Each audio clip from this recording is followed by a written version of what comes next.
Este contenido fue desarrollado por la Asociación Economía, Sostenibilidad e Interseccionalidad AESI, ONG peruana. Bienvenidos a El Debate, un espacio de exploración profunda donde analizamos múltiples perspectivas y contrastamos visiones. ¿Sabes? Normalmente cuando observamos la economía de un país, buscamos indicadores claros, ¿no? Es como mirar el tablero de un auto. Si el velocímetro marca 0, el economista tradicional simplemente te dirá que el auto está apagado. No hay movimiento, no hay producción. O sea, inactividad total. Exacto. Es una visión muy binaria. Nos encanta clasificar a la gente en cajas súper limpias. O estás estudiando o estás trabajando, o simplemente no estás haciendo absolutamente nada. Pero aquí es donde los economistas y los sociólogos chocan de frente. Porque, ¿qué pasa si levantas el capó de ese auto? De pronto ves que el motor está funcionando a máxima potencia. Está consumiendo combustible, las correas giran, hay un esfuerzo enorme.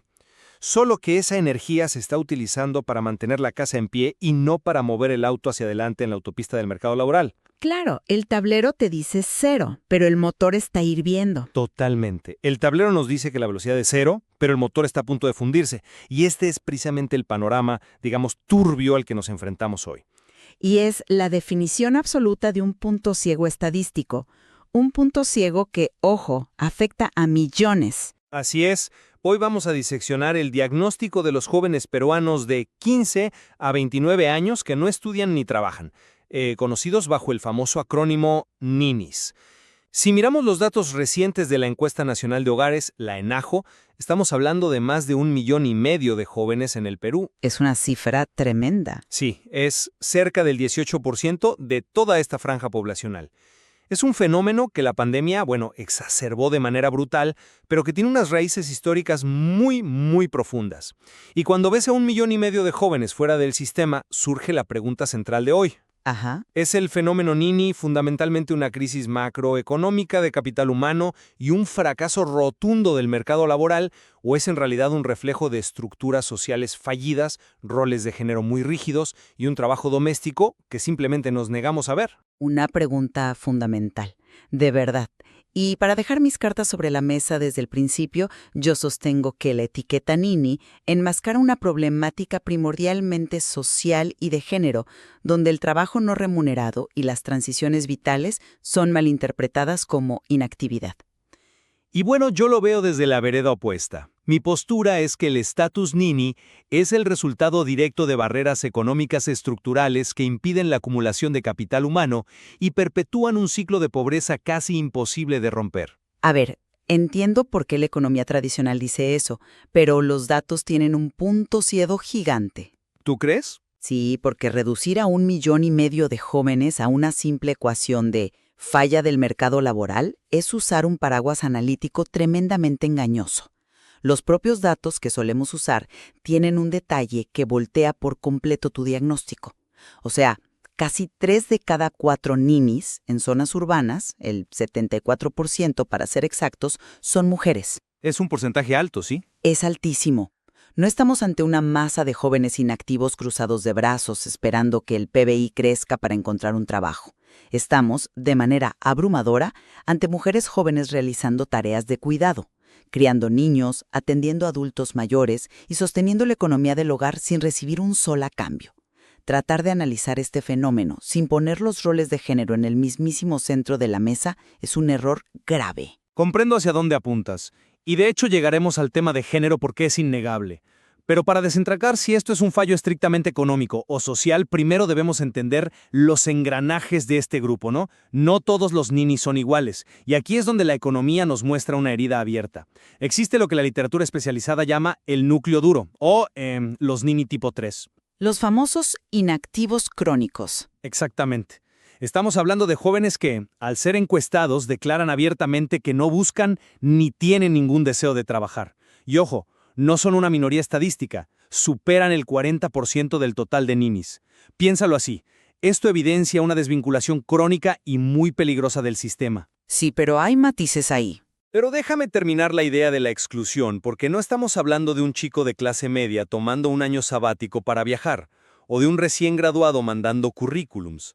Hablamos de una exclusión Este contenido fue desarrollado por la Asociación Economía, Sostenibilidad e Interseccionalidad AESI, ONG peruana. Tan profunda que ha destruido la motivación misma. Y el costo económico de esto es devastador. Se genera lo que llamamos una penalización salarial irreversible.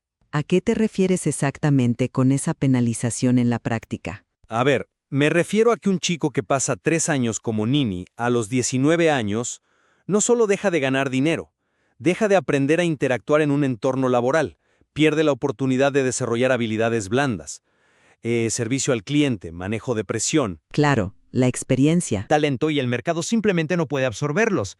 Es una asfixia económica pura. Bueno, lo siento, pero simplemente no compro esa idea. Y déjame decirte por qué. Adelante. Porque yo lo abordo desde otro ángulo.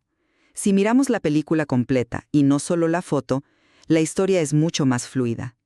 Ese núcleo duro existe, por supuesto, pero el fenómeno en su conjunto tiene un componente fuertemente transitorio, que la economía dramatiza demasiado. Si observas la curva demográfica, hay un pico estadístico exacto a los 17 años. Que es la edad de salida del colegio. Precisamente. ¿Y qué pasa a los 17 años en el Perú? Terminas la secundaria y entras en un limbo institucional. O sea, dejas de ser responsabilidad del Ministerio de Educación en la básica regular, pero aún no te insertas en la educación superior y ni tienes la experiencia para un trabajo formal. Eso es cierto. Hay una brecha ahí. Totalmente. Y muchos de estos jóvenes caen en lo que se clasifica como nini tipo 1 y 2. Es decir, están desocupados o inactivos, pero sí buscan o desean trabajar. Están esperando los resultados de un examen de admisión o buscando una oportunidad que tenga sentido para ellos. Es una fricción natural. Es como, digamos, un peaje, una sala de espera temporal entre la escuela y la vida adulta, no una condena perpetua dictada por la macroeconomía. Entiendo por qué piensas eso, y me parece fascinante tu analogía de la sala de espera, pero llevémoslo a la realidad de los datos a largo plazo. ¿No es peligrosísimo llamar transición natural a lo que para muchísimos jóvenes es una sala de espera donde alguien cerró la puerta de salida con llave? ¿Por qué dices que la cerraron con llave? Porque si observamos la data longitudinal, esa fricción natural debería resolverse a los 19 o 20 años. Pero no es así. Vemos que a los 24 años la tasa en mujeres se estabiliza y ya no baja. Se queda fija en un porcentaje alarmante. Lo que comenzó a los 17 años como un limbo temporal post-colegio, a los 24 años se ha vuelto crónico. Esa transición falló. Ajá. Y ahí es donde entra la teoría del capital humano y el entorno macroeconómico. El Banco Central de Reserva ha documentado esto claramente. Cuando el PBI marginal de un departamento en Perú crece, la tasa de ninis en esa zona disminuye de manera proporcional. Hay una correlación directa. Pero esa correlación no cuenta toda la historia. O sea, Déjame terminar el punto del mecanismo económico porque es clave, ¿sí? ¿Cómo funciona eso en la realidad? Si hay un boom agroexportador en Ica, por ejemplo, y hay demanda de trabajo, las familias encuentran la manera de que sus hijos se inserten. El problema es la trampa de pobreza combinada con la falta de demanda. sí, pero Un hogar pobre no tiene excedentes para pagar una academia preuniversitaria. El joven sale a buscar trabajo, solo encuentra opciones informales abusivas, se desanima y engrosa ese núcleo duro. Es la falta de demanda laboral lo que vuelve crónico el problema. Ese es un argumento de mercado muy sólido, no lo niego. Pero fíjate en esto. ¿Has considerado cómo se comporta realmente la relación entre pobreza y la condición nini? ¿En qué sentido? En que asumimos que a más pobreza, más inactividad de forma lineal. Pero múltiples estudios muestran que tiene forma de U invertida. ¿A qué te refieres exactamente con la U invertida? Me refiero a que tienes un porcentaje altísimo de ninis en la extrema pobreza, ¿sí? Donde la urgencia ahoga las oportunidades. Pero sorprendentemente, en el otro extremo, también tienes una gran cantidad de jóvenes de estratos no pobres, muchos de ellos con educación superior completa, que deciden ser ninis. ¿Por qué un joven con título universitario en Lima decidiría quedarse en su casa? Bueno, asumo que por falta de plazas adecuadas para su perfil. Le ofrecen un sueldo mínimo o menos a través de prácticas abusivas. Si este chico calcula lo que va a gastar en pasajes de transporte público de 2 horas de ida y 2 de vuelta, la comida en la calle y la ropa para la oficina, financieramente pierde dinero yendo a trabajar. Sí, el costo de oportunidad es negativo. Totalmente. El mercado le está ofreciendo un trato indigno e inaceptable. Entonces decide Este contenido fue desarrollado por la Asociación Economía, Sostenibilidad e Interseccionalidad AESI, ONG peruana. quedarse en casa de sus padres buscando algo mejor. Eso no es falta de capital humano, ni es una falla del joven. Es una desconexión estructural entre lo que el mercado precario ofrece y lo que la sociedad educada está dispuesta a tolerar. Y reconozco que la calidad del empleo ofrecido es una fricción real. El subempleo es otra epidemia en sí misma, estamos de acuerdo. Pero volvamos a tu propio dato inicial, porque es ahí donde nuestras posturas tienen que cruzarse irremediablemente. Toda esta desconexión del mercado tiene estadísticamente un rostro innegablemente femenino. Así es. Las mujeres son hasta 1.9 veces más propensas a ser nini en zonas rurales. Yo no niego esta inmensa brecha de género, pero te planteo que la causa subyacente sigue siendo un problema de desarrollo económico. Pero a ver, ¿cómo encuadras una brecha de género tan desproporcionada como un simple problema económico? A través del shock que representa la maternidad temprana. En el Perú, la edad promedio del primer hijo está cercana a los 22 años y ocurre muchísimo antes en los sectores más vulnerables. Desde una perspectiva económica, un embarazo temprano, no planificado, actúa como un shock, digamos casi catastrófico, en la trayectoria de capital humano. Claro, interrumpe todo. Exacto. La chica tiene que abandonar sus estudios técnicos o secundarios. Ese abandono destruye instantáneamente su empleabilidad formal futura. Al perderla ella del mercado laboral, la familia pierde ingresos, el Estado deja de recaudar y el país pierde productividad. El origen puede tener componentes sociales, pero el efecto es una herida puramente económica. Entiendo, pero presentarlo solo como un shock individual ignora por completo cómo está diseñada la sociedad peruana. Es el contrato social mismo el que empuja a las mujeres a esa estadística, no solo un evento aislado de maternidad. Y aquí quiero que miremos el dato más revelador que tenemos sobre la mesa del material de hoy. Analicemos cómo afecta el simple hecho de formar pareja o casarse a la probabilidad de convertirse en nini. A ver, te escucho. Para los hombres, el hecho de tener pareja reduce la probabilidad de ser nini en un 80%. Básicamente, la sociedad, las familias, la presión cultural los acorrala y les dice, bueno, tienes una familia, sal a buscar ingresos de donde sea, aunque sea en la informalidad. Se ven obligados a salir. Se vuelven población económicamente activa casi por imposición. Pero para las mujeres, el tener pareja triplica la probabilidad de ser nini. La triplica. El mismo evento demográfico funciona como un propulsor para él y como un ancla absoluto para ella. Espera, detengámonos ahí porque ese dato es demoledor. Básicamente me estás diciendo que la formalización de un vínculo amoroso o familiar actúa como un acelerador laboral para el hombre, pero como un freno de mano total para la mujer. Es una asimetría brutal. Es brutal y es completamente sistémica. Y demuestra que no estamos ante una falla de mercado ciego. El mercado sabe perfectamente lo que está haciendo. Estamos ante una sociedad que confina a la mujer al hogar, el hombre sale al mercado asalariado a producir para el PIB y la mujer subsidia silenciosamente ese trabajo, asumiendo las labores de cuidado sin recibir remuneración. Si ella no limpiara, cocinara y cuidara a los hijos, él no podría ir a la fábrica o a la oficina.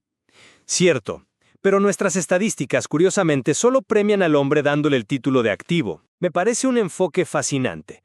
Es más, llevémoslo al extremo de las políticas públicas con un experimento mental. Imaginemos que mañana el Estado peruano aprueba una ley para pagar, digamos, un salario mínimo vital por todo el trabajo doméstico y de cuidado no remunerado. Estadísticamente, de la noche a la mañana, cientos de miles de mujeres pasarían a la famosa categoría de población económicamente activa ocupada. La crisis nini femenina desaparecería del tablero casi por completo. Así es. Matemáticamente se borraría el problema en un segundo. Entonces mi pregunta es la siguiente. ¿Significa esto que el problema nini no es realmente un problema de subdesarrollo o de pobreza, sino que es puramente una ilusión estadística? ¿Un simple error en cómo los economistas del siglo pasado decidieron redactar los manuales? Porque si es así, la pobreza real de esos hogares no ha cambiado, solo le hemos puesto otro nombre a la actividad. Es una pregunta fantástica. Y mi respuesta es que ese error de definición estadística es en sí mismo la base del problema Este contenido fue desarrollado por la Asociación Economía, Sostenibilidad e Interseccionalidad AESI, ONG peruana. de desarrollo. No es solo semántica. Al clasificar este trabajo como inactividad, lo volvemos completamente invisible para las políticas públicas. ¿Y cómo impacta esa invisibilidad en las políticas concretas, digamos, en el día a día? Pues, al no medir el trabajo de cuidado, el Estado asume que estas jóvenes simplemente están ociosas. Entonces el Ministerio de Trabajo diseña programas tradicionales de capacitación técnica, dicen, vamos a ofrecerles cursos de soldadura, de contabilidad o de computación gratuitos a las 10 de la mañana. Que no pueden tomar. Exacto. La madre joven de 20 años no puede tomar un curso a las 10 de la mañana. No necesita un curso de computación para dejar de ser nini. Lo que necesita es un sistema nacional de guarderías públicas, confiables y accesibles. Necesita que se legisle la conciliación familiar. Al llamarlas inactivas, cerramos la puerta a las soluciones reales y las condenamos a una dependencia económica crónica de sus parejas. Entiendo perfectamente la cadena de causalidad. Y de hecho estoy de acuerdo en que la política pública suele errar el tiro cuando el diagnóstico generaliza tanto. Pero permíteme llevarte a otra dimensión de este diagnóstico, porque si bien las mujeres urbanas son la gran mayoría estadística, no podemos dejar que el volumen oculte otros factores.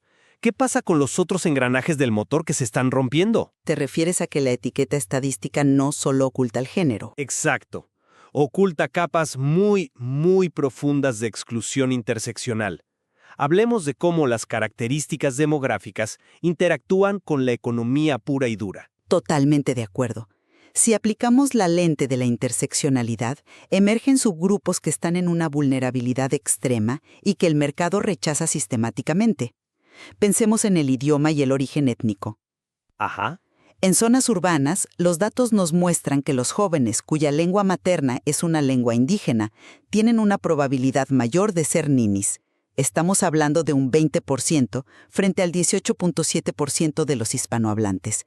Y aunque parezca una diferencia porcentual pequeña, en la vida real es un indicio clarísimo de cómo el mercado laboral, sobre todo en las ciudades costeras, discrimina activamente por origen étnico o acento. Es un filtro de exclusión social que se vuelve, en la práctica, una barrera económica de entrada. Y se vuelve muchísimo peor cuando miramos a la población con discapacidad. Este es quizás uno de los datos más dolorosos de todo este material. En el año 2024, el 47.7% de los jóvenes peruanos con alguna discapacidad son ninis. ¡Wow! Casi la mitad. Casi la mitad de ellos están completamente fuera de la educación y del empleo, y quiero explicarte por qué esto no es un problema macroeconómico de oferta y demanda. ¿Por qué no lo es? Porque el mecanismo de exclusión es físico y cotidiano. Un joven en silla de ruedas en Lima o en Arequipa no es nini porque no quiera trabajar o porque el PBI esté bajo.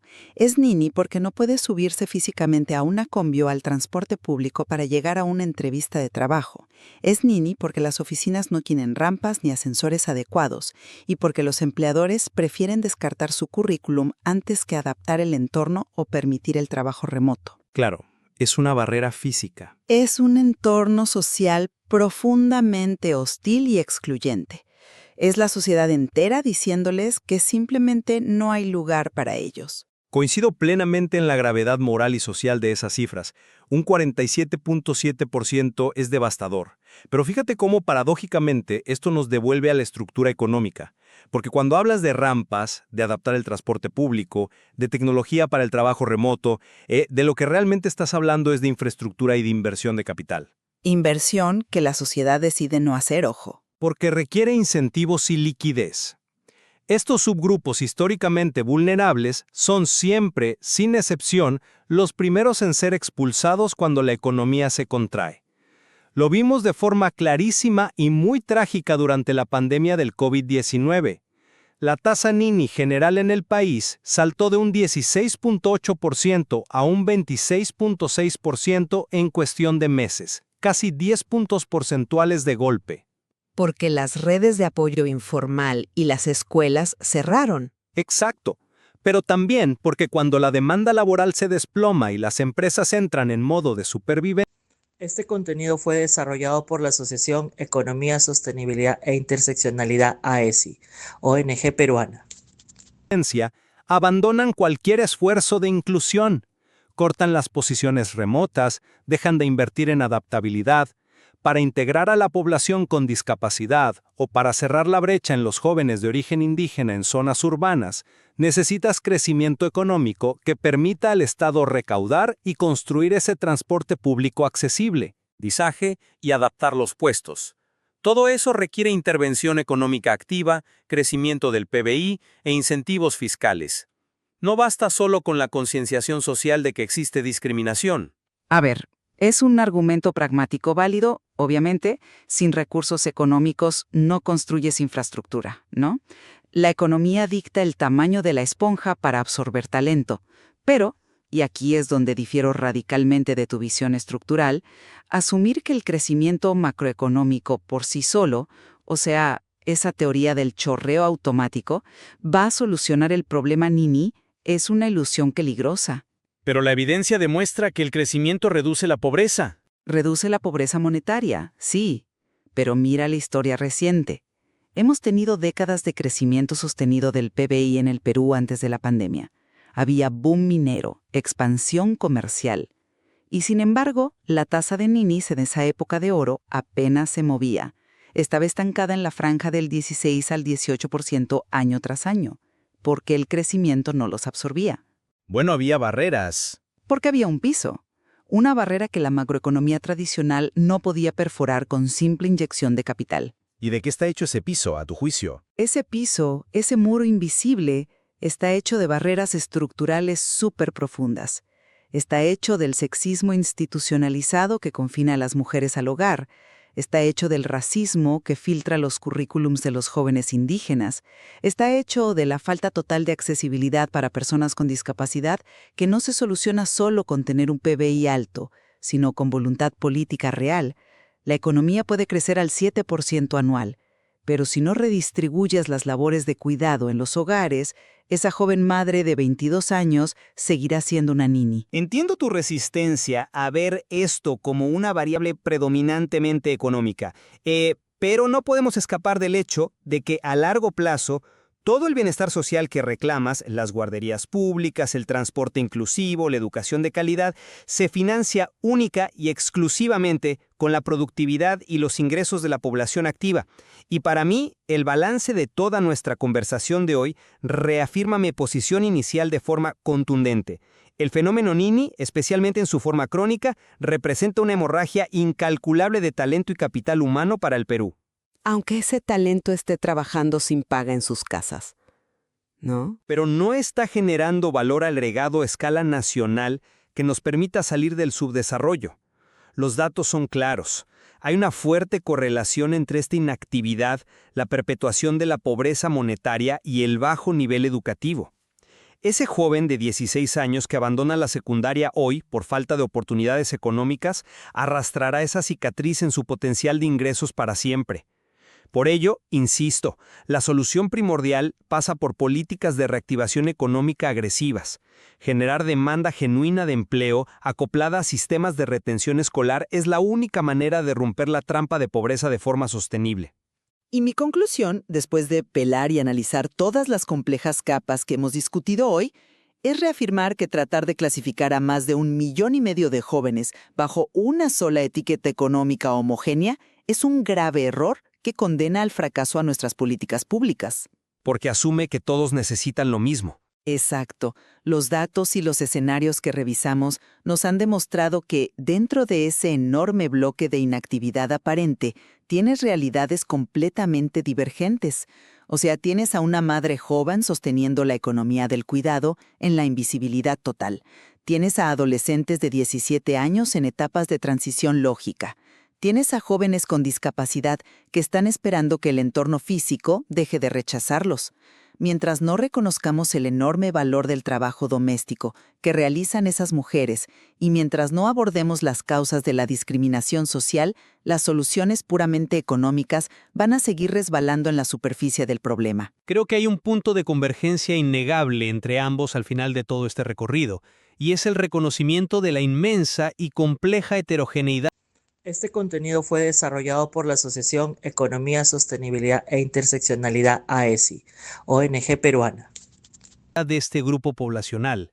Hemos visto que, irónicamente, bajo una misma palabra tan corta de 4 letras como Nini, conviven realidades diametralmente opuestas. Absolutamente dispares. Es decir, tienes desde el chico de 17 años en Lima que simplemente está buscando su vocación con el apoyo de sus padres y es cuestión de tiempo para que se inserte, hasta la joven de 22 años en una zona rural atrapada por la falta de redes de cuidado, trabajando de madrugada a noche en su casa y siendo fríamente contada como inactiva.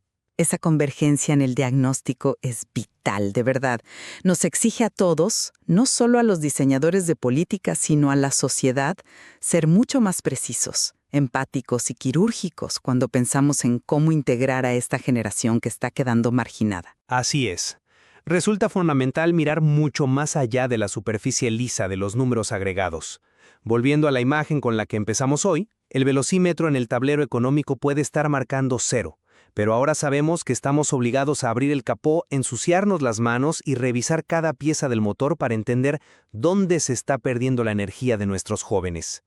El material, los estudios y los datos que hemos explorado hoy tienen muchísimas más aristas sociodemográficas y de políticas públicas que invitan a la reflexión. Así que dejamos abierta la puerta para que quienes nos escuchan profundicen en estas perspectivas y formen sus propias conclusiones sobre cómo la sociedad peruana puede y debe integrar plenamente a sus nuevas generaciones. Este contenido fue desarrollado por la Asociación Economía, Sostenibilidad e Interseccionalidad AESI, ONG peruana.